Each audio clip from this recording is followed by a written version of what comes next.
जय जय रघुवीर समर्थ. मनाच्या श्लोकांची उजळणी यामध्ये आज आपण श्लोक 10वा पाहणार आहोत. सदा सर्वदा प्रीतिरामी धरावी, दुःखाची स्वये सांडी जीवी करावे. देहे दुःख ते सुख मानीत जावे, विवेके सदा सस्वरूपी भरावे. जय जय रघुवीर समर्थ.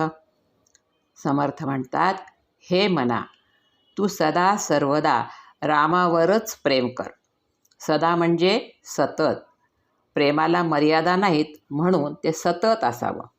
एक क्षणही आपल्याला त्याचा विसर पडू नये. जगातील सगळ्या गोष्टी नाशिवंत आहे. त्यावर प्रेम केल्याने शेवटी दुःखच पदरी पडते. खरं सुख हे भगवंतावर प्रेम करण्यातच आहे. त्याचं अखंड स्मरण ठेवावं. स्मरणाने प्रेम वाढते, विस्मरणाने ते कमी होते. म्हणून जाणीवपूर्वक पुन्हा पुन्हा भगवंताचे स्मरण करण्याची सवय लावून घ्यावी. या प्रपंचाच्या रहाटगाडग्यात भगवंताचा विसर पडणारच, पण आपण हळूहळू क्रमाक्रमाने त्याची आठवण करीत राहावी, त्याचं स्मरण करीत राहावं. सुरुवातीला हे जड जाईल, पण अभ्यासाने ते साध्य करता येते. पुढे समर्थ म्हणतात, दुःखाची स्वये सांडी जीवी करावी. दुःख हे माणसाला नको असतं, परंतु नको म्हणत असतानाही दुःख येतेच. आपण अपेक्षा करतो सुखाची आणि पदरी दुःख पडतं. मनासारखं झालं नाही की दुःख होतं. हे असं का होतं याचा विचार आपण करीत नाही. खरं तर या जगात जे काही घडतं ते भगवंताच्या इच्छेनेच घडतं, आणि आपण जशी बरी वाईट कर्मे करतो तसे परमेश्वर आपल्याला सुख अथवा दुःख देतो. पण आपल्याला असं वाटतं की भगवंताने मलाच दुःख दिले आहे असे म्हणून आपण त्या परमेश्वराला दोष देतो. तसेच आपले काही वाईट झाले की आपण दुसऱ्यांना दोष देतो. याने असं केलं, त्याने तसं केलं, म्हणून माझं असं झालं. परंतु हा विचार आपण कधीही करत नाही की हे माझ्या केलेल्या कर्माचं फळ आहे. असा विचार केला तर आपलं दुःख कमी होऊ शकतं. समर्थ पुढे म्हणतात, देह दुःख ते सुख मानीत जावे. आपल्या देहाला जास्तीत जास्त आरामात आणि सुखात ठेवण्याचा आपण प्रयत्न करतो. त्यातून अनेक प्रकारची शारीरिक आणि मानसिक दुखणे उद्भवतात, आणि आपण त्या दुःखाचा सतत विचार करतो. आल्या गेल्याला आपण आपलं दुःख सांगत बसतो. त्याने काय होते तर दुःख कमी होण्याऐवजी वाढत जाते.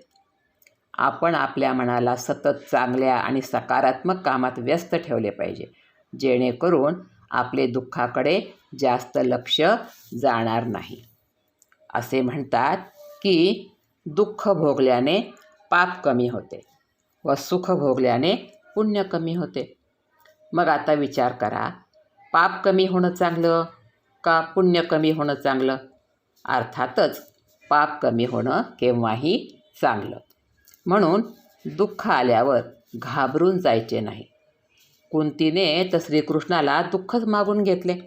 ती म्हणाली, परमेश्वरा, दुःखात तुझी सतत आठवण राहते, सुखात तुझी आठवण राहत नाही, म्हणून तू मला दुःखच दे.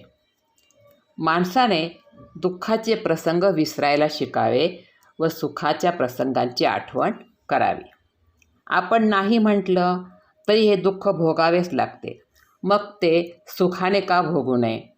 समर्थ पुढे म्हणतात, विवेके सदा सस्वरूपी भरावे. जीवनाचं खरं स्वरूप हे आत्मस्वरूप आहे. ते जाणून घेण्याचा प्रयत्न करावा. आपल्या जीवनाचं ध्येय त्या परमेश्वराला जाणून घेण्याचंच असलं पाहिजे. या आपल्या संसारामध्ये आपली छोटी मोठी अनेक अशी ध्येय असतात, पण ती सगळी ध्येय गौण आहे. खरं आणि सर्वोत्तम ध्येय म्हणजे आत्मस्वरूपाला जाणणे. एकदा का आपण आपल्या आत्मस्वरूपाची ओळख करून घेतली की मग दुःख उरणारच नाही. कारण आपल्याला हे समजेल की जग हे नाशिवंत आहे.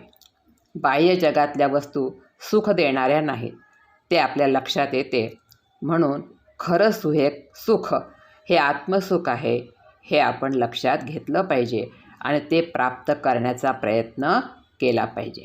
म्हणूनच समर्थ आपल्याला पहिल्याच ओळीत सांगत आहेत की हे मना, सदा सर्वदा प्रीती रामी धरावी. त्यातच आपलं कल्याण आहे. त्यासाठी नैतिक आचरण शुद्ध असण्याची गरज आहे. हा भाग आपण इथे संपवूया. हा भाग तुम्हाला कसा वाटला ते कमेंट्समध्ये कळवा. लाईक करा, शेअर करा आणि हो, सबस्क्राईब करायला विसरू नका. जय जय रघुवीर समर्थ.